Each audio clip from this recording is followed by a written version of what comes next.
Hello everyone, welcome to T1 academy. I'm Sudheer Kumar. Daily current affairs సెషన్స్లో భాగంగా మనము ఈరోజు 24th ఏప్రిల్కి సంబంధించిన వేరియస్ న్యూసెస్ ఏవైతే కరెంట్ అఫైర్స్లో భాగంగా ఉన్నాయో వాటిని కాంపిటేటివ్ ఎగ్జామ్స్ ఓరియంటెడ్లో డీటెయిల్గా డిస్కస్ చేద్దాం. సో ఫస్ట్ అండ్ ఫార్మోస్ట్ వచ్చేసి ఏమేమి టాపిక్స్ న్యూస్లో ఉన్నాయని కనుక చూసుకున్నట్లయితే నేషనల్ పంచాయతీరాజ్ డే 2025 గురించి చూద్దాము.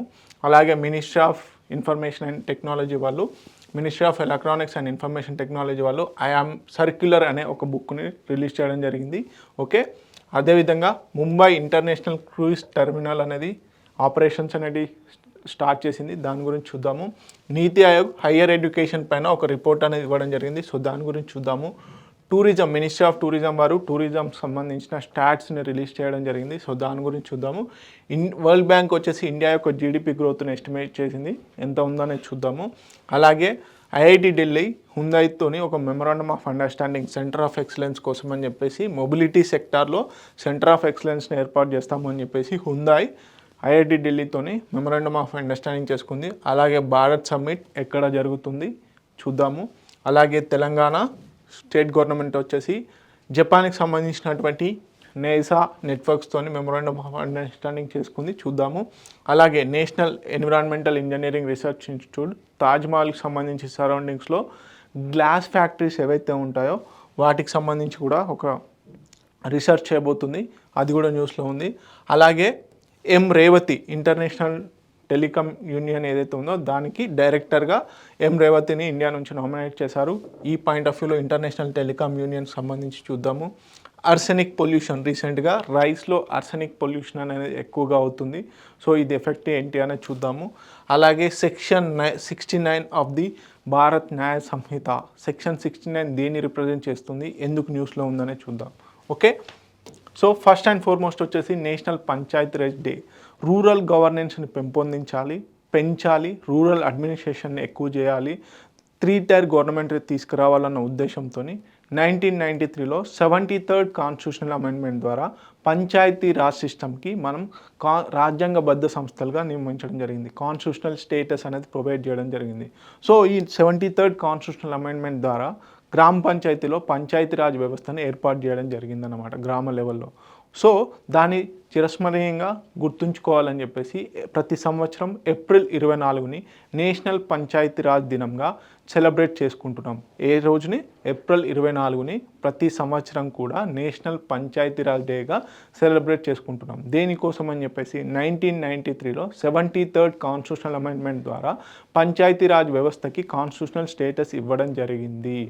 ఓకే, దీని ద్వారా 3-tier గవర్నమెంట్ స్ట్రక్చర్ అనేది తీసుకురావడం జరిగిందనమాట. సెంట్రల్లో కేంద్ర ప్రభుత్వం, స్టేట్లో వచ్చేసి స్టేట్ ప్రభుత్వం, గ్రౌండ్ లెవెల్లో వచ్చేసి గ్రామ పంచాయతీలను. ఓకే, ఈ 3-tier గవర్నమెంట్ తీసుకురావడం ద్వారా సో వాటికంటూ ఒక ఇంపార్టెన్స్ని గుర్తించాలి కాబట్టి సో ఎవ్రీ ఇయర్ ఏప్రిల్ 24ని నేషనల్ పంచాయతీరాజ్ డేగా సెలబ్రేట్ చేసుకుంటున్నాను అనమాట.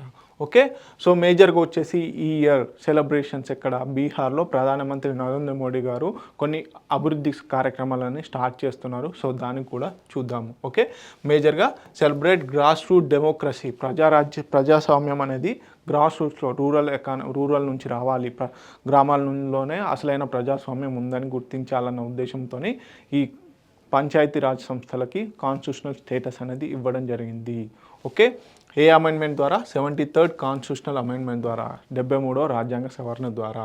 Okay, strengthen the local self governance. Okay, recognise panchayat rural development rule. So దీంట్లో భాగంగానే ఇటీవల కాలంలో డిజిటల్ గవర్నెన్స్లో భాగంగా మన ఇండియన్ గవర్నమెంట్ ఈ పంచాయతీ వ్యవస్థను అలాగే స్వామిత్వ అనే ఒక స్కీమ్ని రన్ చేస్తుంది.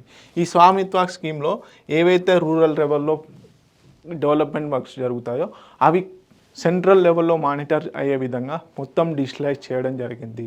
ఓకే, సో దానికి సంబంధించి సో ఎవ్రీ ఇయర్ క్వశ్చన్ ఏ విధంగా అడుగుతారు అంటే నేషనల్ పంచాయతీరాజ్ డేని ఎప్పుడు సెలబ్రేట్ చేసుకుంటారు? ఏప్రిల్ 24. ఎందుకు? 73వ రాజ్యాంగ సవరణ ద్వారా పంచాయతీరాజ్ వ్యవస్థకి కాన్స్టిట్యూషనల్ స్టేటస్ ఇచ్చాము. అలాగే 74th కాన్స్టిట్యూషనల్ కూడా మనకి మున్సిపాలిటీస్ని డీల్ చేస్తుంది, అది కూడా ఎప్పుడు 1993లోనే చేయడం జరిగింది.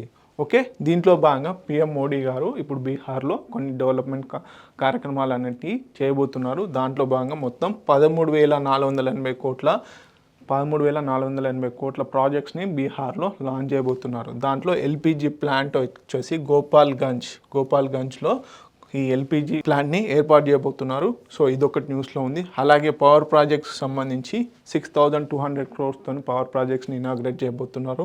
అలాగే రైల్ ప్రాజెక్ట్స్ వచ్చేసి అమృత్ భారత్, నమో భారత్ ఎక్స్ప్రెస్లని ఏర్పాటు చేయబోతున్నారు. Okay, this is all about national Panchayati Raj day, every year celebrating April 24. Okay,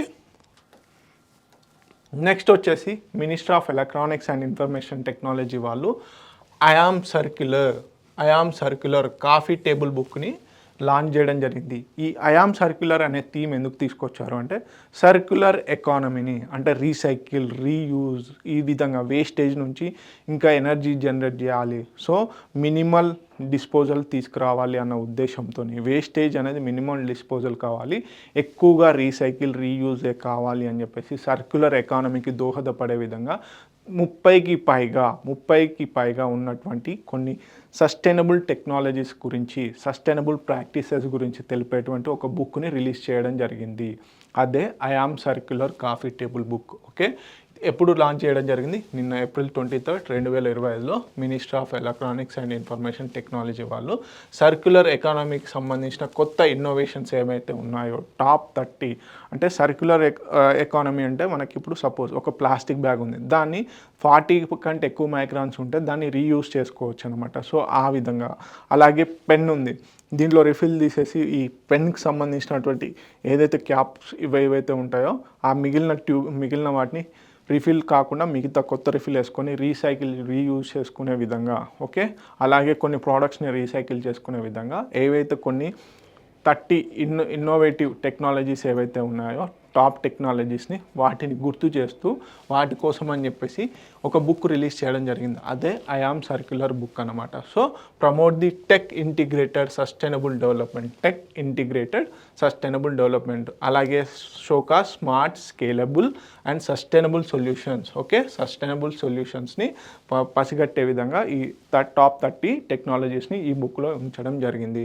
so మేజర్గా వచ్చేసి ఈ కోర్ ఇన్నోవేషన్ థీమ్స్ ఏంటి, మరి 30 టాప్ టెక్నాలజీస్ ఏవైతే ఉన్నాయో వాటి యొక్క కోర్ ఇన్నోవేషన్ థీమ్స్ ఏంటి అంటే డిజైన్ టు లాస్ట్, అంటే డ్యూరబుల్, మన్నిక గలవి కావాలి. అలాగే లాంగ్ లైఫ్ ప్రోడక్ట్స్, ఒక షార్ట్ పీరియడ్ 1 month 2 months కాకుండా దాన్ని నెంబర్ ఆఫ్ టైమ్స్ రీసైకిల్ చేసుకునే విధంగా, రీయూస్ చేసుకునే విధంగా ఉండాలి అని చెప్పేసి ఈ థీమ్ అనేది ఉంది. అలాగే work with nature, eco friendly and sustainable solutions. మనకి వర్క్ విత్ నేచర్ అంటే స్ట్రాస్, ఒకప్పుడు మనం ప్లాస్టిక్ స్ట్రాస్, సింగిల్ యూజబుల్ ప్లాస్టిక్ని ఇప్పుడు బ్యాన్ చేసాం. కానీ స్ట్రాస్ యాక్చువల్లీ ఒకప్పుడు అవి బయోడిగ్రేడబుల్ కాదు, అంటే మనకు ఎర్త్లో కలవాలి అంటే చాలా సంవత్సరాలు పట్టేది. ఇప్పుడు ఏంటి, పేపర్ ఓరియంటెడ్ స్ట్రాస్ ఇస్తున్నారు. సో ఆ విధంగా నేచర్ ఫ్రెండ్లీ ఉండాలి అని చెప్పేసి using existing resources, waste to value, efficient material use ఉండాలన్న ఉద్దేశంతో ఈ సర్క్యులర్ ఎకానమీని డెవలప్ చేస్తున్నారు. అదేవిధంగా టాప్ 30 టెక్నాలజీస్ ఏవైతే ఉన్నాయో ఇండియాలో వాటికి గుర్తిస్తూ ఆ ఇన్నోవేటివ్ ప్రాక్టీసెస్ని ఇంకా ఎక్కువగా డెవలప్ చేయాలి అని చెప్పేసి వాటి గురించి ఒక అవేర్నెస్ క్రియేట్ చేయాలన్న ఉద్దేశంతో ఈ ఐ ఆమ్ సర్క్యులర్ అనే బుక్ను ministry of electronics and information technology వాళ్ళు రిలీజ్ చేశారు. టైప్స్ ఆఫ్ ఇన్నోవేషన్, ఈ వేస్ట్ రీసైక్లింగ్ ప్లాట్ఫామ్స్ ఉండాలి అని చెప్పేసి, గ్రీన్ మెటీరియల్స్ వాడాలని, biodegradable packaging, internet of things enable circular సిస్టమ్స్ని డెవలప్ చేయాలి అని చెప్పేసి, అలాగే digital repair, reuse solutions, circular textiles, smart composting. Okay, ఈ విధంగా ఉండాలి అని చెప్పేసి అవేర్నెస్ క్రియేట్ చేయాలి అన్న ఉద్దేశంతో ఈ బుక్ లాంచ్ చేశారు. సో మేజర్గా దీంట్లో ఒక కోట్ ఉంది. కోట్ అనేది important. It's a declaration of India's commitment to responsible innovation and sustainability. గుర్తుపెట్టుకోండి, it's a declaration of India's commitment to responsible innovation and sustainability అన్న థీమ్ ఉంది అనమాట, ఒక కోట్ అనమాట. So this is all about I am circular coffee table బుక్ని ఎవరు launch చేశారు అంటే ministry of electronics and information technology వాళ్ళు.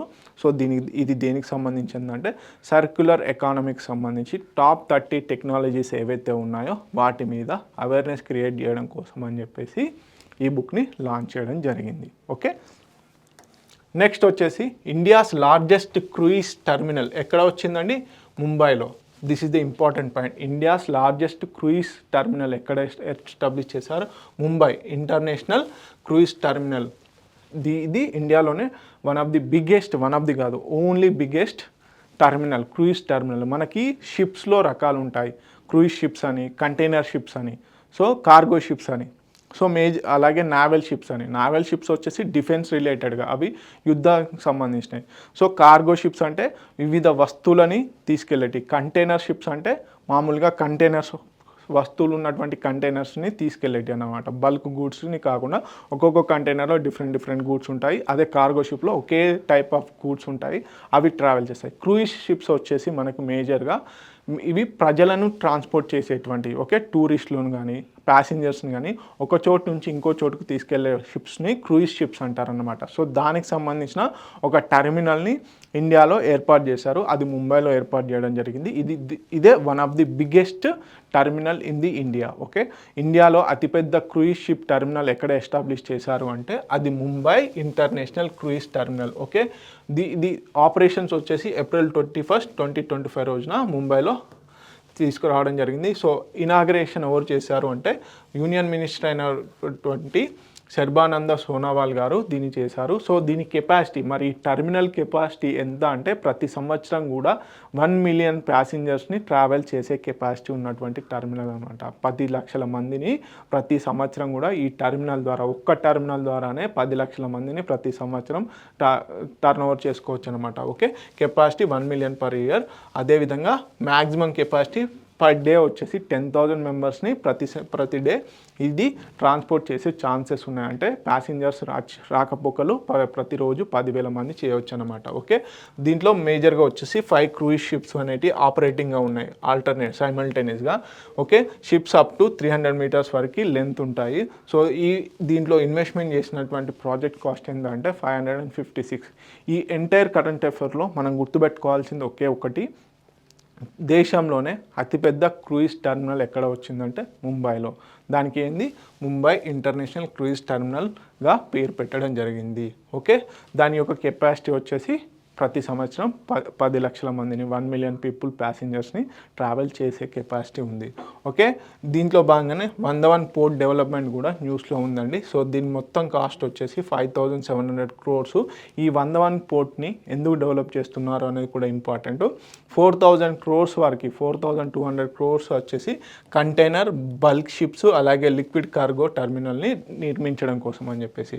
కంటైనర్, బల్క్, లిక్విడ్, అలాగే 1,000 crores వచ్చేసి డెడికేటెడ్ బల్క్ లిక్విడ్ కార్గో టెర్మినల్ని డెవలప్ చేయడం కోసం అని చెప్పేసి. మరి 101 పోర్ట్ ఎందుకు డెవలప్ చేస్తున్నారు అంటే enhance trade, logistics, supply chains. మనకి మోస్ట్ ఆఫ్ ది ట్రేడ్, ఇండియానే కాదు ప్రపంచం మొత్తం మీద కూడా ట్రేడ్ అనేది, వ్యాపారం అనేది ఒక దేశం నుంచి ఇంకో దేశానికి ఇంపోర్ట్స్ కానీ ఎక్స్పోర్ట్స్ కానీ ఎక్కువగా జరిగేది త్రూ సీ రూట్ ద్వారానే, సముద్ర ప్రయాణం ద్వారానే. ఓకే, అందుకని చెప్పేసి ఇండియాలో ఈ కంటైనర్ షిప్స్ కానీ అలాగే కార్గో షిప్స్ని కానీ డెవలప్ చేయడం కోసం అని చెప్పేసి వివిధ పోర్ట్స్ని డెవలప్ చేస్తున్నారు. దాంట్లో భాగంగానే ఈ 101 పోర్ట్ అనేది ట్రేడ్ పరంగా వెస్టర్న్ కంట్రీస్కి, వెస్ట్ సైడ్ కోస్ట్లో ఇది ఎక్కువగా ట్రేడ్ను జరపాలన్న ఉద్దేశంతో ఈ పోర్ట్ని డెవలప్ చేయడం జరుగుతుంది. సో ఇండియాలోనే అతిపెద్ద క్రూయిజ్ కంటైనర్ షిప్స్ టెర్మినల్ ఎక్కడ రాబోతుంది అంటే ముంబైలో. ఆల్రెడీ ఆపరేషన్స్ బిగిన్ అయినాయి. ప్రతి సంవత్సరం కూడా 10 లక్షల మంది ప్యాసింజర్స్ని సేఫ్గా హ్యాండిల్ చేయగలుగుతుంది. ఓకే, నెక్స్ట్ వచ్చేసి నీతి ఆయోగ్ ఇటీవల కాలంలో ఒక నివేదికను రిలీజ్ చేసింది. ఓకే, నీతి ఆయోగ్ సంబంధించినటువంటి విధానపరమైనటువంటి పాలసీ బేస్డ్ నివేదికను ఇచ్చింది. సో దాంట్లో భాగంగానే ఈ నివేదికలో ఏమని చెప్తుందంటే 4 రాష్ట్రాలలో హయ్యర్ డిగ్రీ అంతకంటే ఎక్కువగా చదువుకునేటువంటి పిల్లల్లో, డిగ్రీ అంతకంటే ఎక్కువగా చదువుకునే పీజీ లాంటి కోర్సులు చేసేటువంటి వాళ్ళలో జెండర్ రేషియో పరంగా చూసుకున్నట్లయితే మగవాళ్ళ కంటే ఆడవాళ్ళే ఎక్కువగా ఉన్నత చదువులను చదువుతున్నారు అని చెప్పేసి నీతి ఆయోగ్ సంబంధించిన విధానపరమైనటువంటి నివేదిక వెల్లడించింది. మళ్ళీ ఒకసారి రిపీట్ చేస్తున్నాను, నీతి ఆయోగ్ ఇటీవల రిలీజ్ చేసినటువంటి విధానపరమైనటువంటి నివేదికలో ఏమని వెల్లడిందంటే 4 రాష్ట్రాలలో ఆ రాష్ట్రాల్లో చదువుతున్నటువంటి ఉన్నత విద్యను అభ్యసిస్తున్నటువంటి విద్యార్థులలో ఓకే, విద్యార్థుల కంటే విద్యార్థినులే ఎక్కువగా ఉన్నారు. అంటే అబ్బాయిల కంటే అమ్మాయిలే ఎక్కువగా ఉన్నత విద్యను చదువుతున్నారు. డిగ్రీ లేదా అంతకంటే ఎక్కువగా చదువుతున్న వారిలో అబ్బాయిల కంటే అమ్మాయిలే ఎక్కువగా ఉన్నారు.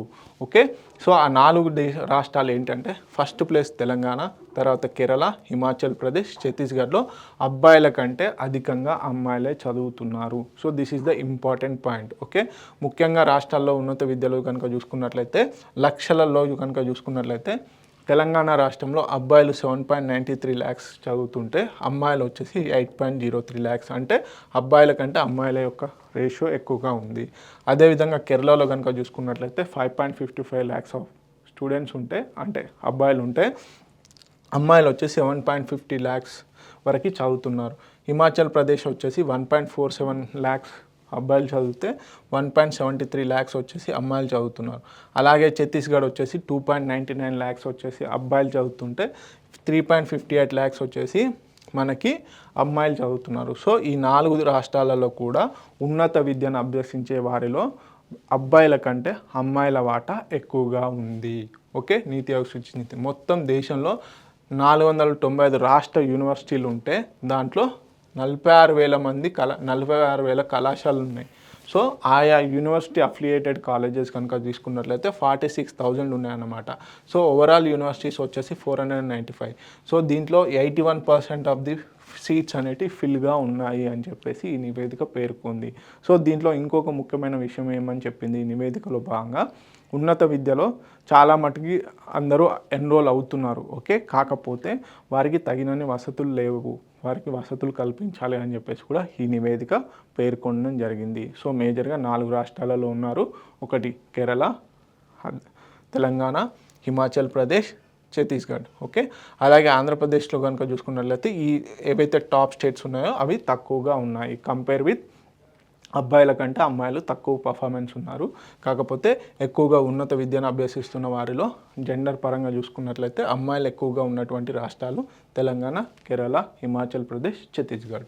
ఓకే, నెక్స్ట్ వచ్చేసి టూరిజం మినిస్ట్రీ వారు ఎవ్రీ ఇయర్ కూడా, మినిస్ట్రీ ఆఫ్ టూరిజం వారు ఎవ్రీ ఇయర్ కూడా పర్యాటక మంత్రిత్వ శాఖ ఏదైతే ఉందో ఆ శాఖ వారు ఎవ్రీ ఇయర్ కూడా విదేశాల నుంచి వచ్చినటువంటి పర్యాటకులు, అలాగే స్వదేశంగా కూడా ఎంతమంది పర్యాటకులు ఏ రాష్ట్రంలో ఎక్కువగా విజిట్ చేశారని ప్రతి సంవత్సరం నివేదిక ఇస్తుంది. ఈసారి కూడా 2023-24లో ఎంతమంది విదేశీయులు, అంటే వేరే దేశం వాళ్ళు ఇండియాను సందర్శించారు, ఏ ప్లేసెస్ని సందర్శించారని నివేదిక ఇవ్వడం జరిగింది. ఇది చాలా ఇంపార్టెంట్ కరెంట్ అఫైర్ అండి. ఎందుకంటే ఇది గతంలో అడిగాడు. ఓకే, గతంలో ఈ స్టాట్స్ అడగడం జరిగింది. సో ఈసారి కూడా ఇలాంటి ఇంపార్టెంట్ స్టాటిస్టిక్స్ ఏవైతే ఉంటాయో వాటిని కంపల్సరీ ఆయా ఎగ్జామ్స్లో అడిగే ఛాన్సెస్ ఉంటాయి. ఎకనామీ పాయింట్ ఆఫ్ వ్యూలో టూరిజం సెక్టార్ అనేది ఏదైతే ఉందో ఆ టూరిజం సెక్టార్లో చాలా ఇంపార్టెంట్ అన్నమాట ఈ report. Okay, so ministry of tourism వారు రిలీజ్ చేసినటువంటి ఇటీవల 2023-24 గాను ఎంతమంది విదేశీ పర్యాటకులు, ఓకే, విదేశీ పర్యాటకులు ఎంతమంది వచ్చారంటే 95.25 lakhs ఆఫ్ పీపుల్, 95.21 లక్షల మంది మన భారతదేశాన్ని విజిట్ చేయడం జరిగింది. దాంట్లో కేవలం 10 దేశాల నుంచి 67.25 లక్షల మంది పర్యాటకులు కేవలం 10 దేశాల మంది నుంచే వచ్చారు. ఓకే, 22-23తో పోలిస్తే 30.83 lakhs ఆఫ్ టూరిస్టులు పెరిగారు. అంటే 2022-23 టూరిజం ఇయర్తో పోల్చుకున్నప్పుడు, ఆ ఇయర్తో పోల్చుకున్నప్పుడు 2023-24లో 30.83 లక్షల మంది ఎక్కువగా ఇండియాని విజిట్ చేయడం జరిగింది. ఓకే, వాస్తవిక లెక్కల ప్రకారం 2023-24లో 95,20,928 మంది ఆయా దేశాల నుంచి భారతదేశాన్ని పర్యటించడం జరిగింది. దీంట్లో కేవలం 10 దేశాల నుంచే 67.25 lakhs ఆఫ్ పీపుల్ విజిట్ చేయడం జరిగింది. ఓకే, ఆల్రెడీ 2022-23తో పోల్చుకున్నప్పుడు 30.83 lakhs ఆఫ్ పీపుల్ ఎక్కువగా టూరిస్టులు రావడం జరిగింది. ఓకే, ఏ దేశాలు, టాప్ 10 దేశాలు ఏంటి? సో మనకు చెప్పాం కదా, టాప్ 10 దేశాల నుంచే కేవలం 67.25 lakhs ఆఫ్ పీపుల్ రావడం జరిగింది. ఏ దేశాల నుంచి వచ్చారు, అదేవిధంగా ఏ ప్లేసెస్ని విజిట్ చేశారనేది కూడా ఇంపార్టెంట్. సో ఓకే, బంగ్లాదేశ్ నుంచి అత్యధిక పర్యాటకులు రావడం జరిగింది. ఓకే, ఎంతమంది 21.20 lakhs ఆఫ్ పీపుల్ రావడం జరిగింది టూరిస్టులు. సో ఇది మొత్తం వాటాలో 22.26%గా ఉంది. సో సెకండ్ ప్లేస్లో అమెరికా ఉంది. సో ఎంతమంది 16.91 lakhs ఆఫ్ పీపుల్ రావడం జరిగింది. బ్రిటన్ నుంచి కనుక చూసుకున్నట్లయితే బ్రిటన్ థర్డ్ ప్లేస్లో ఉంది, 9.21 lakhs ఆఫ్ పీపుల్ రావడం జరిగింది. ఆస్ట్రేలియా ఫోర్త్ ప్లేస్లో ఉంది, కెనడా ఫిఫ్త్ ప్లేస్లో ఉంది. ఓకే, ఈ వాటాలు, ఈ శాతం, ఈ మెంబర్స్ అనేటివి చాలా ఇంపార్టెంట్. బంగ్లాదేశ్ టాప్లో ఉంది. Okay, top visitors from Bangladesh. Okay, అదేవిధంగా అమెరికా సెకండ్ ప్లేస్లో ఉంది, బ్రిటన్ థర్డ్ ప్లేస్లో ఉంది, ఆస్ట్రేలియా వచ్చేసి ఫోర్త్ ప్లేస్లో ఉంది, కెనడా వచ్చేసి ఫిఫ్త్ ప్లేస్లో ఉంది. సో ఈ దేశాల నుంచి అత్యధికులు మన ఇండియాని సందర్శించడం జరిగింది. మరి ఈ విదేశీ వాళ్ళు ఎవరైతే టూరిస్టులు ఉన్నారో, అవుట్ సైడర్స్, వాళ్ళు విజిట్ చేసినటువంటి ప్లేసెస్ ఏవైతే ఉన్నాయో వాటిని కూడా చూద్దాం. అత్యధికులు ఎక్కువగా తాజ్మహల్ని విజిట్ చేయడం జరిగింది. 60.81 lakhs ఆఫ్ పీపుల్ వచ్చేసి ఎక్కువగా తాజ్మహల్ని ఫస్ట్ విజిట్ చేశారు. తర్వాత కుతుబ్మినార్ ఏదైతే ఉందో 2.20 lakhs ఆఫ్ పీపుల్. అలాగే ఆగ్రా కోట 2.18 lakhs. హుమాయూన్ సమాధి ఏదైతే ఉందో 1.7. అబనేరి దౌసా వద్ద 5 స్టెప్స్ బావి ఏదైతే ఉందో దాన్ని 0.90 lakhs ఆఫ్ పీపుల్ విజిట్ చేయడం జరిగింది. ఫతేపూర్ సిక్రీ 0.94 lakhs. అలాగే ఇతిమాద్ ఉద్ దౌలా సమాధి 0.84. సో దీన్ని బట్టి ఏమర్థమవుతుందంటే most of the visitors, foreign టూరిస్టులు ఎవరైతే ఉంటారో వాళ్ళు ఎక్కువగా విజిట్ చేసింది ఢిల్లీ సరౌండింగ్ టెరిటరీలోనే. ఓకే, మనకు ఆగ్రా ఈ రీజియన్లోనే ఎక్కువగా విజిట్ చేయడం జరిగింది. సో డెస్టినేషన్ ప్లేసెస్ ఇది విదేశీయుల వరకు. మరి స్వదేశీయుల పరంగా కనుక చూసుకున్నట్లయితే తాజ్మహల్లో అత్యధికులు వీక్షించారనమాట. తాజ్మహల్ మనకి తాజ్మహల్ నుంచి అత్యధికులు మన దేశంలో ఇతర రాష్ట్రాల నుంచి వెళ్ళిన వాళ్ళు ఎక్కువగా తాజ్మహల్ని చూశారు. ఇక్కడ కూడా తాజ్మహల్ని చూడడం జరిగింది. తర్వాత సెకండ్ ప్లేస్లో సూర్య దేవాలయం కోనార్క్ టెంపుల్ ఏదైతే ఉందో దాన్ని సెకండ్ ప్లేస్లో ఉంచారు. అంటే దాని సెకండ్ ప్లేస్ విజిటింగ్లో ఉంది. కుతుబ్ మినార్ తర్వాత థర్డ్ ప్లేస్లో ఉంది, 31.24 lakhs ఆఫ్ పీపుల్. ఎల్లోరా గుహలు ఎర్రకోట ఏదైతే ఉందో దాన్ని, తర్వాత ఎల్లోరా గుహలు 17.41తో ఫోర్త్ ప్లేస్లో ఉందన్నమాట. ఫిఫ్త్ ప్లేస్లో వచ్చేసి మన హైదరాబాద్కి సంబంధించినటువంటి గోల్కొండ కోటని ఫిఫ్త్ ప్లేస్. ఓకే, ఎక్కువ మంది విజిట్ చేయడం జరిగింది. ఓకే, దీస్ ఆర్ తర్వాత ఆగ్రా కోట, అలాగే రబీన్ దురానీ సమాధి, చార్మినార్ని, అది కూడా అత్యధికులు టాప్ 10 డెస్టినేషన్లో కనుక చూసుకున్నట్లయితే మనకి హైదరాబాద్ నుంచి గోల్కొండ కోట అలాగే చార్మినార్ ఉన్నాయి. రెండు కూడా టాప్ 10లో చోటు సంపాదించుకోవడం జరిగింది. అంటే ఇది స్వదేశీ, మన దేశంలో ఉన్నటువంటి పర్యాటకులు ఎవరైతే ఉంటారో వాళ్ళు చూశారు. ఈ ప్లేసెస్ వచ్చేసి ఆయా దేశాల నుంచి వచ్చినటువంటి టూరిస్టులు చూసినటువంటివి. So these are the top 10 destination countries. Okay, top visitors countries. Okay, ఈ దేశాల నుంచి అత్యధికులు మన ఇండియాకి టూరిస్టులుగా రావడం జరిగింది. సో ఓవరాల్గా 95.21 lakhs ఆఫ్ పీపుల్ మన ఇండియాని విజిట్ చేయడం జరిగింది. ఓకే, 23-24 గాను 22-23తో పోల్చుకున్నప్పుడు దాదాపుగా 30.83 lakhs ఆఫ్ పీపుల్ విజిట్ చేయడం జరిగింది ఎక్కువగా. ఓకే, నెక్స్ట్ వచ్చేసి వరల్డ్ బ్యాంక్ ఎవ్రీ ఇయర్ కూడా ఆయా దేశాలకు సంబంధించి గ్రోత్ రేట్స్ని ఎస్టిమేట్ చేస్తూ ఉంటుంది. సో దానికి సంబంధించి ఇంతకుముందు ఇండియా యొక్క ఎస్టిమేషన్ 2025-26 ఫైనాన్షియల్ ఇయర్ గాను 6.47% of the GDP growth rate ఉండేది అని చెప్పింది. అది కాస్త ఇప్పుడు 6.3%గా ఉంటుంది అని చెప్పేసి చెప్పింది. ఓకే, 2025-26 ఇటీవల కాలంలో వరల్డ్ బ్యాంక్ నివేదిక ప్రకారం భారతదేశం యొక్క జీడిపి గ్రోత్ రేటు ఎంత ఉంటుందని అంచనా వేసిందంటే 6.3%. ఎంత నుంచి ఎంతకు తగ్గించింది అంటే కొన్ని ప్రతికూల పరిస్థితుల వల్ల 6.7%, స్టార్టింగ్లో 6.7% గ్రోత్ రేట్ ఉండేది అని చెప్పింది. కానీ కొన్ని ప్రతికూల పరిస్థితుల వల్ల, అన్వాంటెడ్ థింగ్స్ వల్ల భారతదేశం యొక్క జీడిపి గ్రోత్ రేటు 6.3కే పరిమితం చేసింది. మరి 2024-25కి వృద్ధి రేట్ ఎంత ఉంది అంటే 6.5% ఉంది. ఓకే, 2024-25లో 6.5%గా ఉంది అని చెప్పింది. 2025-26లో 6.3%కి పరిమితం కావచ్చు అని చెప్పింది. ఎందుకు అంటే లైక్ ఇజ్రాయెల్ వార్ ఒకటి, రష్యా ఉక్రెయిన్ వార్ ఒకటి, అండ్ ట్రంప్ అడ్మినిస్ట్రేషన్లో భాగంగా సుంకాలు విధించడం. సో ఇలాంటి ఇష్యూస్ వల్ల కొంచెం వొలటాలిటీ పెరిగింది. దానివల్ల ఇంటర్నేషనల్ ట్రేడ్ అనేది తగ్గొచ్చు, ఇంటర్నేషనల్ డిమాండ్ అనేది తగ్గొచ్చు అన్న ఉద్దేశంతో గ్రోత్ రేట్ని కుదించడం జరిగిందనమాట. Okay, this is all about world bank report about GDP growth rate. India. Okay, next వచ్చేసి centre of excellence. Okay, Delhi, IIT ఢిల్లీతోని హుందాయ్ ఏదైతే కార్ల కంపెనీ ఉందో, కార్లు ఏవైతే కార్ల కంపెనీ ఏదైతే ఉందో, ఆ కార్లు manufacturing, transport vehicles manufacturing company హుందాయ్ ఏదైతే ఉందో అది ఐఐటి ఢిల్లీతోని ఒక సెంటర్ ఆఫ్ ఎక్సలెన్స్ని ఏర్పాటు చేయబోతుంది. సెంటర్ ఆఫ్ ఎక్సలెన్స్ మెయిన్గా ఏంటి అంటే ఎలక్ట్రిక్ వెహికల్స్ ఏవైతే ఉంటాయో వాటికి సంబంధించిన బ్యాటరీ సిస్టమ్స్కి కానీ ఈ విధంగా మొబిలిటీ కోసం, ఎస్పెషల్లీ మొబిలిటీ కోసం అని చెప్పేసి సెంటర్ ఆఫ్ ఎక్సలెన్స్ని ఏర్పాటు చేయబోతుంది. సో ఇక్కడ క్వశ్చన్ ఏ విధంగా అడుగుతాడంటే ఇటీవల కాలంలో మొబిలిటీ కోసం అని చెప్పేసి సెంటర్ ఆఫ్ ఎక్సలెన్స్ని ఎస్టాబ్లిష్ చేసేటువంటి కంపెనీ ట్రాన్స్పోర్ట్ కంపెనీ ఏది, ట్రాన్స్పోర్ట్ వెహికల్స్ మ్యానుఫ్యాక్చరింగ్ కంపెనీ ఏది అంటే అది Hyundai motor group. Okay, Hyundai motor group మేజర్గా దీంట్లో ఈ సెంటర్ ఆఫ్ ఎక్సలెన్స్ సెంటర్లో ఏం చేస్తారు, రీసెర్చ్ ఓరియంటెడ్గా చేస్తారన్నమాట. సో ఏ టైప్ ఆఫ్ రిలేటెడ్గా మరి చూసుకున్నట్లయితే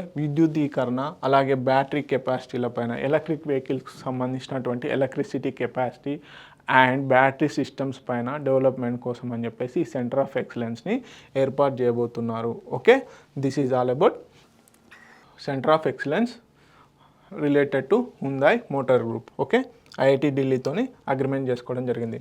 ఇప్పుడు నెక్స్ట్ కరెంట్ అఫేర్ కనుక చూసుకున్నట్లయితే భారత్ సమ్మిట్ 2025 ఎక్కడ జరగబోతుంది? మన హైదరాబాద్లోనే, తెలంగాణ రాష్ట్రమైనటువంటి రాజధాని హైదరాబాద్లో ఈ భారత్ సమ్మిట్ 2025 జరగబోతుంది. ఏప్రిల్ 25-26 ఏప్రిల్ 25-26 ఈ నెలలోనే ఏప్రిల్ 25-26లో ఈ భారత్ సమ్మిట్ని నిర్వహించబోతున్నారు. ఎవరి సహాయం బేస్ చేసుకున్నట్లంటే సమృద్ధ భారత్ ఫౌండేషన్ ఆధ్వర్యంలో భారత్ సమ్మిట్ 2025 నిర్వహించబోతున్నారు. దీంట్లో భాగంగా 100కు పైగా దేశస్తులు, అదేవిధంగా 450కి పైగా ప్రతినిధులు ఈ సమ్మిట్లో పాల్పంచుకోబోతున్నారు. సో ఆయా దేశాల రాజకీయాల పట్ల ఈ భారత్ సమ్మిట్ 2025లో డిస్కస్ చేయబోతున్నారు అన్నమాట. సో మేజర్గా వచ్చేసి ఎంపీలు, సెనేటర్స్ ఈ భారత్ సమ్మిట్కు రాబోతున్నారు. Okay, communist party of Cuba అంతర్జాతీయ వ్యవహారాల హెడ్ ఎమిలియా లోజాడా కూడా విజిట్ చేయబోతున్నారు. ఎవరు? కమ్యూనిస్ట్ పార్టీ ఆఫ్ క్యూబా అంతర్జాతీయ వ్యవహారాల హెడ్ ఎవరైతే ఉన్నారో ఎమిలియా లోజాడా, మలేషియా న్యాయశాఖ మంత్రి కులా సెగరన్ ఏది భారత్ సమ్మిట్ 2025ని విజిట్ చేయబోతున్నారు అన్నమాట. సో దేశ విదేశాల నుంచి ప్రతినిధులు ఇక్కడికి రాబోతున్నారు. దాదాపుగా 100కు పైగా దేశాల నుంచి 450కి పైగా ప్రతినిధులు ఈ సమ్మిట్లో పాల్పంచుకోబోతున్నారు. ఓకే, అదేవిధంగా రీసెంట్గా హైదరాబాద్లోనే స్త్రీ సమ్మిట్ అనేది కూడా జరగడం జరిగింది. సో సెకండ్ ఎడిషన్కు సంబంధించినటువంటి ఈ స్త్రీ సమ్మిట్ ఎక్కడ జరిగిందంటే Hyderabad city security council is hosting స్త్రీ సమ్మిట్. సెకండ్ ఎడిషన్కి సంబంధించినటువంటి ఈ స్త్రీ సమ్మిట్ని ఎవరు హోస్ట్ చేశారు? Hyderabad city security council. ఎప్పుడు జరిగింది? ఏప్రిల్ 15, 2025లో ఏప్రిల్ 15, 2025లో జరగడం జరిగింది హైదరాబాద్లోనే. స్ట్రీ సమ్మిట్ కూడా హైదరాబాద్లోనే జరిగింది ఏప్రిల్ 15, 2025లో. దీన్ని హోస్ట్ చేసినటువంటి ఆర్గనైజేషన్ ఏది? Hyderabad city security council. So దేనికి సంబంధించింది అంటే ఉమెన్ సేఫ్టీ అండ్ ఎంపవర్మెంట్ పైన, ఎవరైతే ఆడవాళ్ళ యొక్క సెక్యూరిటీకి సంబంధించి, అదేవిధంగా వాళ్ళకి సంబంధించిన ఎంపవర్మెంట్ పైన ఈ సమ్మిట్ అనేది జరిగింది. అలాగే గ్లోబల్ ఏఐ సమ్మిట్ కూడా హైదరాబాద్లోనే జరగడం జరిగింది. లాస్ట్ ఇయర్ జరిగింది కానీ 2024లో. సో మేజర్గా మ్యాచ్ ద ఫాలోయింగ్లో కనుక అడిగినప్పుడు కానీ ఇవి ఇంపార్టెంట్గా మనకి రిమైండర్గా ఉంటాయి. భారత్ సమ్మిట్ ఎక్కడ జరుగుతుంది? హైదరాబాద్లోనే జరుగుతుంది. దాన్ని కొలాబరేషన్ ఎవరితోని? సమృద్ధ భారత్ ఫౌండేషన్తోని. స్త్రీ సమ్మిట్ వచ్చేసి హైదరాబాద్లోనే జరిగింది. దాన్ని హోస్ట్ చేసినటువంటి ఆర్గనైజేషన్ ఏంటి? Hyderabad city security council. దేని మీద? ఉమెన్ సేఫ్టీ, అదేవిధంగా ఎంపవర్మెంట్ థీమ్ పైన. ఓకే, నెక్స్ట్ కనుక చూసుకున్నట్లయితే Telangana government science memorandum of understanding with Japanese company నేసా networks ఏదైతే జపనీస్ బేస్డ్ కంపెనీ, ఇది ఏంటి అంటే ఆర్టిఫిషియల్ ఇంటెలిజెన్స్కి సంబంధించిన డాటా సెంటర్ క్లస్టర్ని ఏర్పాటు చేయబోతుంది. రీసెంట్గా మన తెలంగాణ ముఖ్యమంత్రి రేవంత్ రెడ్డి గారు జపాన్ పర్యటనలో ఉన్నారు. దాంట్లో భాగంగా ఏ company artificial intelligent data centre క్లస్టర్ని ఏర్పాటు చేయబోతుందంటే నేసా నెట్వర్క్. ఓకే, దీంట్లో ఉన్నటువంటి పార్ట్నర్షిప్ ఎవరెవరి మధ్యలో ఉందంటే ఎన్టీటీ డాటా ఏదైతే ఉందో global digital transformation and IT services అనే కంపెనీ, అలాగే Neysa networks cloud and AI acceleration government of Telangana మధ్యలో సంయుక్తంగా ఈ మెమరాండమ్ ఆఫ్ అండర్స్టాండింగ్ అనేది ఒక ఒప్పందం అనేది జరిగింది. దీంట్లో భాగంగా ఈ ఆర్టిఫిషియల్ ఇంటెలిజెంట్ డాటా సెంటర్ క్లస్టర్ని ఏర్పాటు చేయబోతున్నారు. దీంట్లో భాగంగా కీ హైలైట్స్ కనుక చూసుకున్నట్లయితే మొత్తం ఇన్వెస్ట్మెంట్స్ వచ్చేసి 10,500 కోట్ల ఇన్వెస్ట్మెంట్స్ అనేవి ఈ ఏఐ డాటా రిలేటెడ్ సెంటర్లో పెట్టుబడులు పెట్టబోతున్నారు. సో లొకేషన్ ఇక్కడ హైదరాబాద్లోని Telangana. Okay, facility 400 megawatts power ఉన్నటువంటి ఏఐ డాటా సెంటర్ క్లస్టర్ని ఏర్పాటు చేయబోతున్నారు. దీని యొక్క కెపాసిటీ కనుక చూసుకున్నట్లయితే 25,000 జీపీయూస్ అంటే గ్రాఫిక్ ప్రాసెసర్ యూనిట్స్ అన్నమాట. Okay, India's most powerful AI super computing ఇన్ఫ్రాస్ట్రక్చర్ని తీసుకురాబోతున్నారు. దీని ద్వారా ఇలాంటి ఏఐ రిలేటెడ్ ఇన్వెస్ట్మెంట్ ద్వారా తెలంగాణ యొక్క మెయిన్ గోల్ ఏంటి, ఏఐ క్యాపిటల్ ఆఫ్ ఇండియాగా తెలంగాణను తీర్చిదిద్దాలని చెప్పేసి మన తెలంగాణ గవర్నమెంట్ నిశ్చయించిందనమాట. సో దాంట్లో భాగంగానే ఏఐ డాటా క్లస్టర్ని ఏర్పాటు చేయబోతున్నారు. ఏంటి, ఏఐ క్యాపిటల్ ఆఫ్ ఇండియాగా దేన్ని తీసుకురావాలనుకున్నారు, మన తెలంగాణ స్టేట్ని ఏఐ క్యాపిటల్ ఆఫ్ ఇండియాగా నిలబెట్టాలనుకుంటున్నారు. దాంట్లో భాగంగానే ఈ ఇన్వెస్ట్మెంట్స్ అనేది తీసుకురావడం జరుగుతుంది. ఓకే, నెక్స్ట్ వచ్చేసి నేషనల్ ఎన్విరాన్మెంటల్ ఇంజనీరింగ్ రీసెర్చ్ వాళ్ళు ఇన్స్టిట్యూట్ ఏదైతే ఉందో study industrial impact on Taj Mahal surroundings, ఏదైతే యమునా నది ఒడ్డున ఉన్నటువంటి తాజ్మహల్ ఈ సరౌండింగ్స్లో గ్లాస్ ఫ్యాక్టరీస్ ఏవైతే ఉన్నాయో అవి రిలీజ్ చేసేటువంటి పొల్యూషన్స్ వల్ల తాజ్మహల్కి ఇంపాక్ట్ జరుగుతుంది ఎన్విరాన్మెంటల్ పరంగా. సో దానికంటూ ఒక రీసెర్చ్ ఓరియంటెడ్ స్టడీ చేస్తాము అని చెప్పేసి national environmental engineering research institute ఏదైతే ఉందో నీరి అది ఒప్పందం చేసుకుందనమాట. ముందుకు వచ్చింది glass industries and Taj Mahal environmental impact near by glass industries Taj Mahal. So దీని ద్వారా ఏంటంటే ఈ గ్లాస్ ఇండస్ట్రీస్ ద్వారా ఏ పొల్యూషన్స్ రిలీజ్ అవుతున్నాయి అండ్ ఎలాంటి సొల్యూషన్స్ తీసుకురావాలి తాజ్మహల్ ఎన్విరాన్మెంటల్గా ఇంపాక్ట్ కాకుండా ఉండాలని చెప్పేసి ఒక డీటెయిల్ రీసెర్చ్ స్టడీ చేయబోతుంది. ఎవరు, నేషనల్ ఎన్విరాన్మెంటల్ ఇంజనీరింగ్ రీసెర్చ్ వాళ్ళు. ఓకే, ఇంజనీరింగ్ రీసెర్చ్ ఇన్స్టిట్యూట్ వాళ్ళు. సో మరి ఈ నీరి ఆర్గనైజేషన్ దేని కిందకి వస్తుంది, national environmental engineering research institute ఏదైతే ఉందో అది సిఎస్ఆర్. ఓకే, సిఎస్ఆర్ కిందకి వస్తుంది. మనందరికీ తెలుసు సిఎస్ఆర్ వచ్చేసి ministry of science and technology కింద ఉంది. ఓకే, మేజర్గా ఈ నీరిని ఎప్పుడు ఎస్టాబ్లిష్ చేశారు, 1958లో సిపిహెచ్ఈఆర్ఐగా ఎస్టాబ్లిష్ చేయడం జరిగింది. కాకపోతే నీరీగా 1974లో చేంజ్ చేయడం జరిగింది నీరీగా. ఓకే, దీని హెడ్ క్వార్టర్ ఎక్కడ ఉంది, నాగ్పూర్ మహారాష్ట్రలో ఉంది. So provide sustainable environmental solution benefiting government industry related ఏవైతే ఉంటాయో అండర్ ప్రివిలేజ్డ్ కమ్యూనిటీస్ ఎవరైతే ఉంటారో వాళ్ళకి ఎన్విరాన్మెంటల్గా ఇంపాక్ట్ అయ్యేటువంటి ప్రాబ్లమ్స్ ఏవైతే ఉంటాయో వాటికి సొల్యూషన్స్ కనుక్కోవడం కోసం అని చెప్పేసి నీరిని ఎస్టాబ్లిష్ చేయడం జరిగింది. నీరి యొక్క రోల్ కూడా అదే. తాజ్మహల్ మనందరికీ తెలుసు యమునా రివర్ సౌత్ బ్యాంక్లో ఉంది. దీన్ని కట్టించింది ఎవరు, షాజహాన్ ముంతాజ్ మహల్ కోసం అని చెప్పేసి షాజహాన్ కట్టించడం జరిగింది. సో ఎప్పుడు 1632లో. అలాగే యునెస్కో వాళ్ళు వరల్డ్ హెరిటేజ్ సైట్గా 1983లో గుర్తించడం జరిగింది. 1983లో తాజ్మహల్ని యునెస్కో వరల్డ్ హెరిటేజ్ సైట్గా గుర్తించడం జరిగింది. సో ఇలాంటి ఏవైనా న్యూస్ రిలవెంట్గా మన కాంపిటేటివ్ ఎగ్జామ్స్కి ఉన్నట్లయితే ఆ ఆర్గనైజేషన్ ఎక్కడ ఉంది, దాని కోర్ ఆర్గనైజేషన్ ఏంటి, అలాగే ఇలాంటి హిస్టారికల్ స్ట్రక్చర్స్ యొక్క ఇంపార్టెన్స్ ఏంటి అన్నది ఒకసారి రివైజ్ ఓరియంటల్లో చూసుకుంటే చాలా మంచిది అన్నమాట. ఓకే, నెక్స్ట్ వచ్చేసి ఇంటర్నేషనల్ టెలికాం యూనియన్ న్యూస్లో ఉందండి. సో ఇంటర్నేషనల్ టెలికాం యూనియన్కి వచ్చేసి ఇండియా నుంచి డైరెక్టర్గా ఎవరిని, ఎం రేవతిని నామినేట్ చేయడం జరిగింది.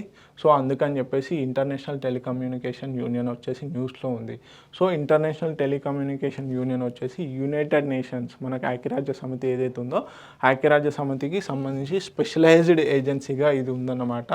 ఏంటి ఇన్ఫర్మేషన్ అండ్ కమ్యూనికేషన్ టెక్నాలజీస్లో భాగంగా. అదేవిధంగా దీన్ని ఎప్పుడు 1865లో ఎస్టాబ్లిష్ చేయడం జరిగింది. ఇంటర్నేషనల్ టెలికమ్యూనికేషన్ యూనియన్ని 1865లో ఎస్టాబ్లిష్ చేశారు. దాని యొక్క హెడ్ క్వార్టర్స్ వచ్చేసి జెనీవా స్విట్జర్లాండ్లో ఉంది. దీంట్లో మెంబర్స్గా ఎవరు ఉన్నారంటే ఆల్ 194 కంట్రీస్తో పాటుగా 1000కి పైగా ప్రైవేట్ ఆర్గనైజేషన్స్ అండ్ అకాడమియాలు కూడా ఈ ఇంటర్నేషనల్ టెలికాం యూనియన్లో మెంబర్స్గా ఉండడం జరిగింది. సో దీని యొక్క మేజర్ 3 సెక్టార్స్ ఉంటాయి. ఏంటి ఇంటర్నేషనల్ టెలికాం యూనియన్ స్టాండర్డైజేషన్ అని, ఇంటర్నేషనల్ టెలికాం యూనియన్ డెవలప్మెంట్ అని, ఇంటర్నేషనల్ యూనియన్ రేడియో కమ్యూనికేషన్ అని చెప్పేసి ఇలా ఉన్నాయి.